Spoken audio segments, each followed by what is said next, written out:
તો ખૂબ જ કરુણ સમાચાર અત્યારે સામે આવી રહ્યા છે। જામનગરથી આ માહિતી પ્રાપ્ત થઈ રહી છે। જામનગરના ધ્રોલમાં જર્જરિત ઇમારત પડતાની સાથે જ 3 થી 4 બાળકો દબાઈ ચૂક્યા છે।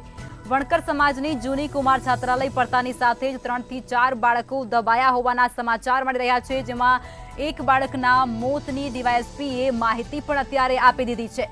ઘટનાની જાણ થતાં જ પોલીસનો કાફલો પણ તાત્કાલિક ઘટના સ્થળે પહોંચી ચૂક્યો છે। પોલીસ દ્વારા તપાસ હાથ ધરાઈ રહી છે।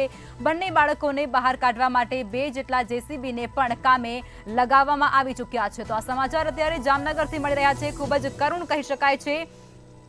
ધ્રોલમાં જર્જરિત ઇમારત પડતાની સાથે 3 થી 4 બાળકો દટાયા છે। વણકર સમાજની આ જૂની કુમાર છાત્રાલય પડતાની સાથે 3 થી 4 બાળકો દબાયા છે। એક બાળકના મોતની માહિતી પણ ખુદ ડીવાયએસપી આપી રહ્યા છે। ઘટનાની જાણ થતાં જ પોલીસનો મોટો કાફલો છે તે પણ ઘટના સ્થળે પહોંચી ચૂક્યો છે અને પોલીસ દ્વારા આગળની તપાસ પણ હાથ ધરાઈ રહી છે, કામગીરી કરાઈ રહી છે અને આ બંને બાળકોને બહાર કાઢવા માટે 2 જેટલા જેસીબીને પણ ઘટના સ્થળ પર લાવવામાં આવ્યા છે અને ત્યારબાદનું આગળની જે હટાવ કામગીરી છે તે પણ ચાલુ કરી દેવામાં આવી છે। તો જામનગરથી આ માહિતી મળી રહી છે ધ્રોલથી, જેમાં વણકર સમાજની જૂની કુમાર છાત્રાલય પડતાની સાથે જ 3 થી 4 બાળકો દબાયા છે અને તેની અંદરથી એક બાળકનું મોત નીપજ્યા હોવાનું સમાચાર પણ ડીવાયએસપી ખુદ આપી રહ્યા છે। આ માહિતી અત્યારે સામે આવી રહી છે કે એકનું મોત નીપજ્યું છે। ઘટનાની જાણ થતાં પોલીસનો કાફલો છે તે પણ ઘટના સ્થળે પહોંચી ચૂક્યો છે। મોટા અધિકારીઓ પણ ઘટના સ્થળે પોલીસના પહોંચી ચૂક્યા છે અને તેમના દ્વારા કાર્યવાહી પણ હાથ ધરવામાં આવી ચૂકી છે। અને એટલું જ નહીં, આ હટાવ કામગીરીની અંદર 2 જેટલા જેસીબી મશીન છે